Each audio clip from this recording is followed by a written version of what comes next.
In today's video, I'll show you how you'd be able to use dark mode on Google Docs. So let's get started. So first is that you want to go into the Chrome Web Store. So just go into Google, type in Chrome Web Store, and then you should have this result right here, which is the Chrome Web Store.google.com. So click on that. And then once you have opened that, you would want to search for Google Docs Dark Mode. And then from here, you would want to select this one right here. So click on it and click on Add to Chrome and Add Extension.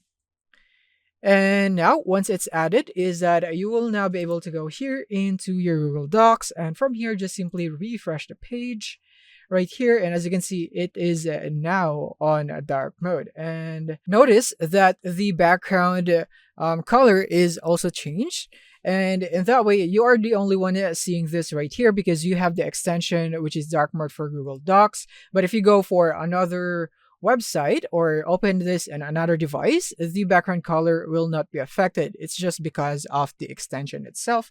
Like for example, if I go into another browser, like for this one, which is Brave, now I'm gonna go into the same file, and as you can see, the background color is still white. The only way that you can do this is that you can change the background color if you want to. Like you can go here into the file, page setup, and then go here into the background color, and then you should now be able to turn this into dark red, for example, and click on OK. And then you wouldn't be able to see it right here, but if you open it on another device or another browser, you'll see it updated. So yeah, this is the disadvantage of going for a dark mode here in Google Docs. You wouldn't be able to see the changes in background color, but it will be updated even if you don't see it. So that's it. Thank you for watching, and see you in the next one.